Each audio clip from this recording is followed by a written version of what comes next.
হয়, বহুদিনীয়া এটা অসমবাসীৰ পূৰণ হ'ল। কাৰণ অসম আন্দোলনত যিসকলে নিজৰ জীৱন উৎসৰ্গা দিলে, ৮৬গৰাকী শ্বহীদৰ স্মৃতিত এই স্মাৰক উদ্যানখন সম্পূৰ্ণ হৈ উঠিল। কালিলৈ শ্বহীদ দিৱস, খগেশ্বৰ তালুকদাৰৰ মৃত্যুৰ দিনটোত অসমবাসীয়ে শ্বহীদ দিৱস হিচাপে সদায় মানি আহিছে। আৰু চৰকাৰীভাৱে কাইলৈ ইয়াত কেন্দ্ৰীয় অনুষ্ঠান আৰু লগে লগে ৰাজ্যজুৰি শ্বহীদ দিৱস উদযাপিত হ'ব। গতিকে কালিৰ দিনটোতো নিশ্চয় এটা স্মৰণীয় দিন, কাৰণ ৮৬০গৰাকী শ্বহীদৰ ষ্টেচু সম্বলিত এই স্মাৰক উদ্যানখন, আৰু লগতে ইয়াত বহুত অন্যান্য কেতবোৰ দৰ্শনাৰ্থীৰ বাবে ব্যৱস্থাপনাও আছে।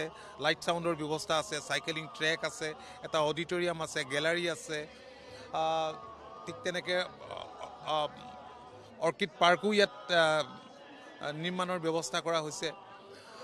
আটাইতকৈ ডাঙৰ কথা যে নতুন প্ৰজন্মই যুগে যুগে অনুপ্ৰেৰণা লাভ কৰিব, কাৰণ জাতিৰ স্বাৰ্থত যিসকলে নিজৰ জীৱন উৎসৰ্গা কৰিলে তেওঁলোকক একেলগে একে স্থানতে এনেকৈ শ্ৰদ্ধা জনাবলৈ পোৱাটো মই ভাবোঁ যে আমাৰ সকলোৰে কাৰণে সৌভাগ্যৰ কথা। আৰু আজিৰ দিনটোত আপোনালোকে দেখিছে যে সদৌ অসম ছাত্ৰ সন্থায়ো আহি সহযোগিতা কৰিছে। তেওঁলোকে ৩০০জন স্বেচ্ছাসেৱক তেওঁলোকৰ এক্টিভিষ্ট লৈ আনিছে, সভাপতি, সম্পাদক, উপদেষ্টা, সমন্বিত আৰু মাননীয় মুখ্যমন্ত্ৰী। ইয়াত যিটো পাৰ্মানেণ্ট শিখা থাকিব, শ্বহীদ প্ৰণামজ্যোতি শিখা, এই শিখাটো যিটো অনবৰতে জ্বলি থাকিব, সেইটো তেখেতে শুভাৰম্ভ কৰিব, মুকলি কৰিব।